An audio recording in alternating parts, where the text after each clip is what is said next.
Thiruvananthapuram medical കോളേജിൽ മാത്രമല്ല കേരളത്തിലെ സർക്കാർ ആശുപത്രികളിൽ വിവിധ ഇടങ്ങളിൽ പല സ്വഭാവത്തിലും പല തരത്തിലുമുള്ള ബുദ്ധിമുട്ടുകൾ, അവഹേളനങ്ങൾ, അവഗണനകൾ, ശരിയായ ചികിത്സ കിട്ടാതെ മടങ്ങിപ്പോരേണ്ട സാഹചര്യം, പിന്നെ അമിതമായി പണം ഈടാക്കുന്ന സാഹചര്യം, വേണ്ട ചികിത്സയ്ക്ക് വേണ്ട ഉപകരണങ്ങളില്ലാത്ത ദുരവസ്ഥ, ഇതൊക്കെ അനുഭവിക്കുന്നുണ്ടെന്ന് രോഗികൾ പറയുന്നുണ്ട്.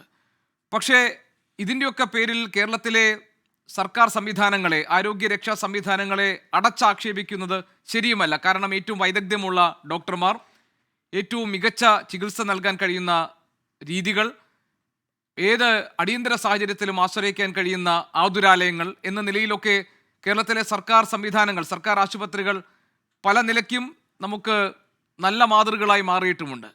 പക്ഷേ ഈ അടുത്ത സമയങ്ങളിൽ നമ്മൾ കണ്ടുവരുന്നത് ഈ രോഗികളെ തീർത്തും അവഗണിക്കുന്ന ഒരു സമീപനമുണ്ട് എന്ന് രോഗികൾ പരാതിപ്പെടുന്നു. പലപ്പോഴും സ്വകാര്യ ആശുപത്രികളെ സഹായിക്കുന്ന തരത്തിലുള്ള മനോഭാവം ഡോക്ടർമാരുടെ ഭാഗത്തുനിന്ന് പോലും ഉണ്ടാകുന്നുണ്ട് എന്ന് അവർ സംശയിക്കുന്നു. ശസ്ത്രക്രിയ ഉപകരണങ്ങൾ ഇപ്പോൾ ഈ പരാതിയൊക്കെ വന്ന ശേഷം ഹൈദരാബാദിൽ നിന്ന് വിമാനത്തിലെത്തിച്ചാണെങ്കിലും ശസ്ത്രക്രിയകൾ ഇപ്പോൾ നടത്താൻ സർക്കാരിന് കഴിയുന്നുണ്ട്. അപ്പോൾ ഇതെല്ലാം പണമില്ലാത്തതിൻ്റെയും അതുമൂലമുണ്ടാകുന്ന ബുദ്ധിമുട്ട് കൊണ്ടുമാണോ നമുക്ക് നേരിടേണ്ടി വരുന്നത്? അതോ ഇത് വകുപ്പിന്റെ തികഞ്ഞ കെടുകാര്യസ്ഥതയും അനാസ്ഥയുമാണോ? ഇന്നലെ ആരോഗ്യമന്ത്രി എന്നെ സംബന്ധിച്ചു സിസ്റ്റം തകരാറാണ്, സംവിധാനത്തിന്റെ തകരാറാണ്. ഞങ്ങളൊക്കെ ഒരു 4 കൊല്ലം മുമ്പ് കോവിഡ് സമയത്ത് പറഞ്ഞപ്പോൾ ഞങ്ങളൊക്കെ ഒരുപാട് ആക്രമിച്ചിട്ടുണ്ട്. സിസ്റ്റത്തിന്റെ തകരാറാണ്. ഒരു മന്ത്രി എന്ന് വിചാരിച്ചാൽ, പ്രത്യേകിച്ച് ഈ ആരോഗ്യ രംഗത്ത് പ്രത്യേകിച്ച് വൈദഗ്ധ്യമൊന്നും ഇല്ലാത്ത, അല്ലെങ്കിൽ പാർട്ടിയിൽ താരതമ്യേന ചെറിയ ലെവലിലുള്ള ഒരു മന്ത്രി വിചാരിച്ചാൽ പരിഹരിക്കാവുന്ന ഒരു പ്രശ്നമല്ല. ആരോഗ്യ സംവിധാനത്തിന്റെ മൊത്തം പ്രശ്നമാണ്. ഇതിപ്പോ ഞങ്ങളൊക്കെ പറയുമ്പോൾ അത് ഞങ്ങളെയൊക്കെ ആക്രമിക്കുകയും രാഷ്ട്രീയമായിട്ട് ആക്രമിക്കുകയും ചെയ്യുമായിരുന്നു. ഇപ്പോൾ നമ്മുടെ ഡോക്ടർ ഹാരിസ് പറഞ്ഞപ്പോൾ എല്ലാം വ്യക്തമായില്ലേ? ഡോക്ടർ ഹാരിസിന്റെ അല്ല, ഒരുപാട് ഹാരിസ്മാർ അവിടെ ഉണ്ട്. ഭയന്ന് പറയാത്തതോ അല്ലെങ്കിൽ സർക്കാർ ഉദ്യോഗസ്ഥർ എന്നുള്ള നിയന്ത്രണം കൊണ്ട് പറയാത്തതാണ്. ഇതിന് തൊട്ടും വരുന്ന ഡോക്ടർ എൻ്റെ ക്ലാസ്മേറ്റാണ്, യൂറോളജിസ്റ്റ്. വളരെ നല്ലൊരു ഡോക്ടറാണ്. അദ്ദേഹം പ്രോവിഡന്റ് ഫണ്ട് ലോൺ എടുത്താണ് ശസ്ത്രക്രിയ ഉപകരണങ്ങൾ ആശുപത്രിയിൽ വാങ്ങിച്ചുകൊണ്ടിരുന്നത്. ഇത് എല്ലാ ഡിപ്പാർട്ട്മെന്റിലെ അവസ്ഥയാണ്. ഹാർട്ട് ഓപ്പറേഷൻ ചെല്ലണമെങ്കിൽ, ഏത് ഓപ്പറേഷൻ ചെയ്യണമെങ്കിൽ അതിൻ്റെ ഉപകരണങ്ങൾ നമ്മൾ പുറത്തുനിന്ന് വാങ്ങിച്ചു കൊടുക്കേണ്ട അവസ്ഥയാണ്. ഇത് വലിയ പ്രശ്നത്തിൻ്റെ നടുവിൽ നമ്മൾ നിൽക്കുകയാണ്. ഇതിനകത്ത് പലപ്പോഴും പറയും രാഷ്ട്രീയത്തിന് എന്ത് യാഥാർത്ഥ്യമാണുള്ളത്? ഇവിടെ എന്ത് രാഷ്ട്രീയമാണത്? ഒരു ഗവൺമെൻറ് പരാജയമാണ്. ഭരിക്കുന്ന ഗവൺമെൻറ്റിലേ പറയാൻ പറ്റുള്ളൂ. ഇവിടെ ഇടത് രോഗമാണോ വലത് രോഗമാണോ ഒന്നുമില്ല. ഇടത് അസുഖമോ വലത് അസുഖവും ഇല്ല. ജനങ്ങളുടെ അസുഖമാണ്. ഞാൻ എൻ്റെ കാര്യം പറയുകയാണ്. ഞാനിപ്പോൾ ഒരു ചികിത്സയ്ക്കായിട്ടൊരു സ്വകാര്യ ആശുപത്രി വന്നിരിക്കുകയാണ്. തിരുവനന്തപുരം മെഡിക്കൽ കോളേജിൽ പഠിച്ച ആളാണ് ഞാൻ. 43 വർഷം മുമ്പ് തുടങ്ങിയാണ്. എനിക്ക് അവിടെ എല്ലാവരും അറിയാം. കൂടെ പഠിച്ചവരാണ് ഡിപ്പാർട്ട്മെന്റിലെ ഡയറക്ടർമാർ. പക്ഷെ എനിക്ക് അവിടെ പോയാൽ അവിടെ എനിക്ക് രക്ഷയില്ലാന്ന് എനിക്കറിയാം. ഒന്നും വേണ്ട. അച്യുതാനന്ദൻ എവിടെ ഇപ്പോൾ ചികിത്സ നടക്കുന്നത്? പ്രൈവറ്റ് ആശുപത്രിയിലാണ്. ആരോഗ്യമന്ത്രി സർക്കാർ ആശുപത്രികളും മെഡിക്കൽ കോളേജും നല്ലതാണെങ്കിൽ ശ്രീ അച്യുതാനന്ദൻ അവിടെയല്ലേ കൊണ്ടുപോകേണ്ടത്? ഇതൊരു യാഥാർത്ഥ്യമാണ്. ഒരു ചികിത്സയ്ക്കുള്ള സൗകര്യങ്ങൾ ഡോക്ടർമാർ ഏറ്റവും നല്ലതാണ്. എൻ്റെ ക്ലാസ്മേറ്റ്സ് ആണ്. ഇവിടെ തിരുവനന്തപുരത്ത് പഠിച്ചവരും അല്ലാത്തവരും ഒക്കെ നയിക്കുന്ന ഡിപ്പാർട്ട്മെന്റുകളാണ്. നഴ്സുമാർ നല്ലതാണ്, മറ്റ് സ്റ്റാഫ് നല്ലതാണ്. ഞാൻ ഒരു കാര്യം കൂടി പറയാം. കോവിഡ് സമയത്ത് തിരുവനന്തപുരം മെഡിക്കൽ കോളേജ് സൂപ്രണ്ട് പറഞ്ഞിരുന്നതാണ്, എഴുതി കൊടുത്താണ്. തിരുവനന്തപുരം മെഡിക്കൽ കോളേജ് ഓടിച്ചു പോകണമെങ്കിൽ, സാധാരണ ഇതിൽ ഓടിച്ചു പോകണമെങ്കിൽ 1200 അധികം സ്റ്റാഫ് വേണമെന്ന്. ഒരാളെ കൊടുത്തിട്ടില്ല. ഉള്ള ആൾക്കാർ ഒഴിഞ്ഞു പോവുകയാണ്. വാക്ക് ഇൻ എൻട്രി വെച്ച് നടത്തിയാൽ പോലും വരാൻ ഡോക്ടർമാരെ തയ്യാറല്ല. തിരുവനന്തപുരം മെഡിക്കൽ കോളേജിലെ അത്യാഹിത വിഭാഗത്തിൽ ഒന്ന് പോയി നോക്കണം. അവിടെ ഒരു കമ്പോളം പോലെയാണ്. ഡോക്ടർമാരും നഴ്സുമാരും അങ്ങോട്ടും ഇങ്ങോട്ടും ഓടുകയാണ്. വഴിയിൽ മൃതപ്രായനായിരുന്ന ഒരാളെ ഞാൻ എടുത്തുകൊണ്ട് പോയി. എനിക്ക് ആ രോഗിയെ, ബോധമില്ലാതെ കിടക്കുന്ന രോഗിയെ സ്ട്രെച്ചർ ഉപേക്ഷിച്ച് പോകാൻ പറ്റില്ല. ഒരു ഡോക്ടർ കാണാനായിട്ട് 15 മിനിറ്റ് എടുത്തു. അവിടുത്തെ സകല ഡോക്ടർമാരും തിരക്കിട്ട് ഓടുകയാണ്. ആ സാഹചര്യത്തിൽ ഡോക്ടറും നഴ്സിനും വർക്ക് ചെയ്യാൻ തന്നെ ബുദ്ധിമുട്ടാണ്. ഇതൊരു യാഥാർത്ഥ്യമാണ്. ഇത് പറയുമ്പോൾ നമ്മൾ ഭൂതി വീർപ്പിച്ച കണക്കുകളും കേരള നമ്പർ 1 ആണെന്ന് പഴയ തറവാട്ടുകാർ പറയില്ല. സകലവും വിറ്റ് ദാരിദ്ര്യത്താലും പറയും, നല്ല പേര് കേട്ട തറവാടാന്ന് പറയും. അതുപോലെ പറഞ്ഞിട്ട് കാര്യമില്ല. പ്രശ്നം പരിഹരിച്ചേ പറ്റുള്ളൂ. ഞാനൊക്കെ പറയുന്നത് 43 വർഷത്തെ ഈ രംഗത്ത് നിൽക്കുന്ന ഒരാളെന്ന നിലയ്ക്ക് വേദനയോടെ പറയണം. അത് ഏത് സർക്കാർ ഭരിച്ചെങ്കിലും ഞാനിത് പറഞ്ഞേനെ. ഇത് പരിഹരിച്ചേ പറ്റുള്ളൂ. മനുഷ്യർ ബുദ്ധിമുട്ടുകയാണ്.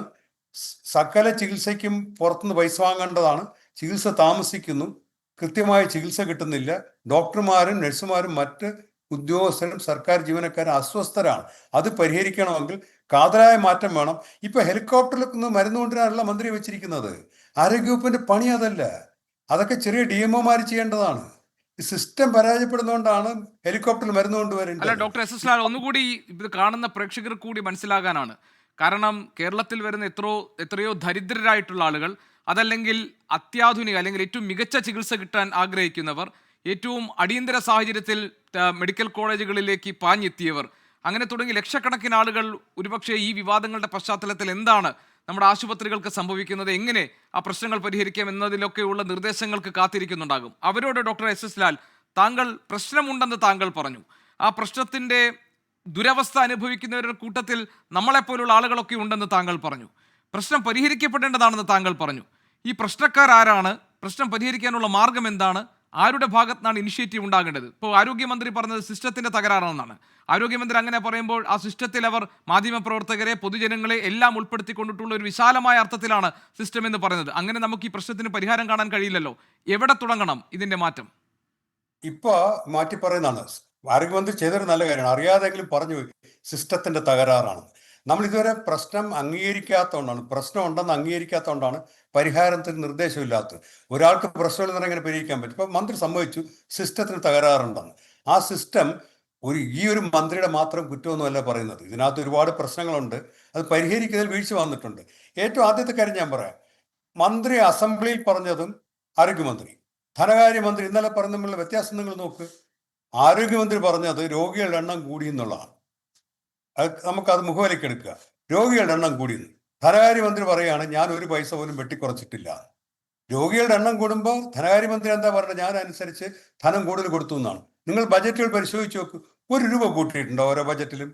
നമ്മൾ അമേരിക്ക പോലുള്ള രാജ്യങ്ങളായിട്ട് നമ്മൾ എപ്പോഴും കമ്പയർ ചെയ്യുന്നത്. അവിടെ GDP-യുടെ 16% ആരോഗ്യത്തിന്. നമുക്ക് വേണ്ട, നമുക്ക് 2-ന് താഴെയാണ്. 2% താഴെയാണ്. അപ്പോൾ ആരോഗ്യമന്ത്രിക്ക് സ്വാധീനം ഉണ്ടെങ്കിൽ ബജറ്റ് വരുമ്പോഴത്തേ പറഞ്ഞു എനിക്ക് ബജറ്റ് കൂട്ടിത്തരണം. അത് നടക്കുന്നില്ല. ഇനി വർഷാവർഷം കൂടണം, നടക്കുന്നില്ല. പിന്നെ ആരോഗ്യമന്ത്രി തന്നെ അസംബ്ലിയിൽ പറഞ്ഞ് രോഗികളുടെ എണ്ണം കൂടുകയാണ്. ഇന്ന് രാവിലെ ചർച്ചയിൽ പലയിടത്തും കേട്ടു, സർക്കാർ ആശുപത്രികളുടെ മെച്ചപ്പെട്ട അവസ്ഥയുള്ള ഒരുപാട് ആശുപത്രികളുണ്ട്, നല്ല ഡോക്ടർമാരുമുണ്ട്. പക്ഷെ അവർക്ക് താങ്ങാവുന്നതിൻ്റെ എത്രയോ ഇരട്ടിയാണ് അവിടെ വരുന്നത്. ഞാൻ സർക്കാർ ആശുപത്രി വർക്ക് ചെയ്തിട്ടുള്ള ഡോക്ടറാണ്. നമുക്ക് താങ്ങാൻ പറ്റില്ല.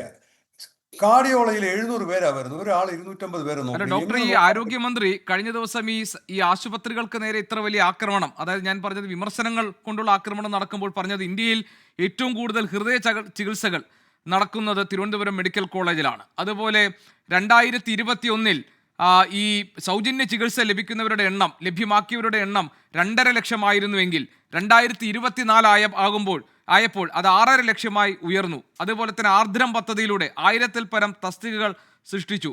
അങ്ങനെ ഈ സംവിധാനങ്ങളൊക്കെ കുറെ കൂടി മെച്ചപ്പെട്ടു വരുന്ന ഒരു പ്രോഗ്രസ് റിപ്പോർട്ടാണ്, അല്ലെങ്കിൽ ഒരു പ്രോഗ്രസിംഗ് ആയിട്ടുള്ള ഒരു ഡെവലപ്പിംഗ് ആയിട്ടുള്ള ഒരു പിന്നെ പ്രകടനമാണ് കാഴ്ചവെക്കുന്നത് എന്നാണ് ആരോഗ്യമന്ത്രി അവകാശപ്പെടുന്നത്. ഇതൊക്കെ പൊള്ളയായ അവകാശവാദങ്ങളാണോ ഡോക്ടർ? ഒരു പരിസര പൊള്ള അവകാശവാദമാണ്. ഇപ്പൊ കേരളത്തിൽ രോഗികൾ ഏറ്റവും കൂടുതലുണ്ടെന്ന് പറയുന്നത് ഇവിടെ ആരോഗ്യ അവബോധം കൂടുതലാണ്.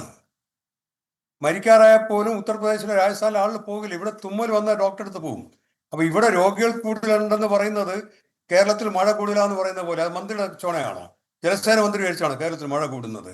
ഇവിടെ ആളുകൾ ആശുപത്രി പോകുന്നത് കൊണ്ടാണ്, ആൾക്ക് ആരോഗ്യ അവബോധം ഉള്ളതുകൊണ്ടാണ്, സാക്ഷരത ഉള്ള സ്ത്രീ സാക്ഷരത ഉള്ളതുകൊണ്ടാണ്. അതുകൊണ്ട് ആൾ നേരത്തെ ആശുപത്രിയിൽ എത്തുകയാണ്.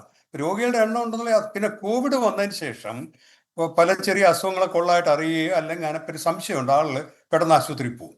പിന്നെ കോവിഡ് വന്നപ്പോൾ സാമ്പത്തിക സ്ഥിതി എല്ലാവരുടെയും മോശമായിട്ടുണ്ട്.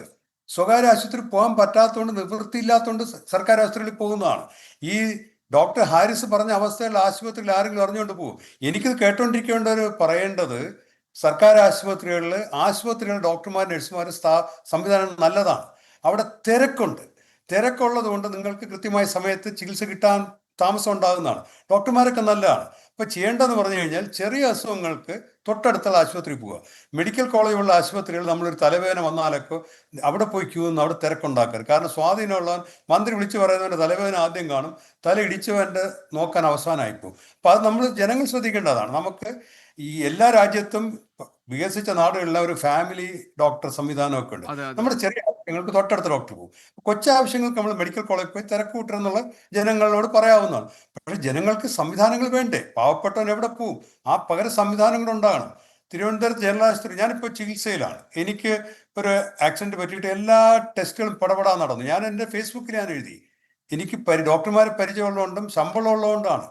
ഞാൻ എൻ്റെ ഇന്നത്തെ അവസ്ഥയിലാണെങ്കിൽ ഒരു സാധാരണ ഒരു ഓട്ടോറിക്ഷ തൊഴിലാളിയാണെങ്കിൽ അവൻ ഏതെങ്കിലും ആശുപത്രിയുടെ അല്ല വാർഡിന്റെ സൈഡിൽ ലാൽ ഡോക്ടർ, അങ്ങനെയാണല്ലോ ഈ നാട്ടിലെ ഏറ്റവും പാവപ്പെട്ട ആളുകൾക്ക് പോലും ഏറ്റവും മികച്ച ചികിത്സ നൽകുക, ഏറ്റവും വലിയ ആരോഗ്യ രക്ഷാ സംവിധാനങ്ങൾ അയാൾക്ക് പ്രാപ്യമാകുക, അങ്ങനെ ആവുമ്പോഴാണല്ലോ ഒരു സർക്കാർ അതിന്റെ പ്രവർത്തനവും, ഒരു ജനകീയ സർക്കാർ, ഒരു ജനാധിപത്യ സർക്കാർ അതിന്റെ പ്രവർത്തനം ഏറ്റവും മികവുറ്റതായി നടത്തുന്നെന്ന് നമുക്ക് അവകാശപ്പെടാൻ കഴിയും. അല്ലാതെ സ്വകാര്യ ആശുപത്രികൾ കൂണുപോലെ മുളച്ചു പൊന്തി വലിയ തുകയും ഫീസും ഒക്കെ ഈടാക്കി ഡോക്ടർമാർക്ക് 10,000-ങ്ങളും ലക്ഷങ്ങളും മുടക്കി എല്ലാ ചികിത്സകളും നടത്തുന്നില്ല അല്ലല്ലോ സർക്കാരിന് മേനി പറയാൻ പറ്റുക.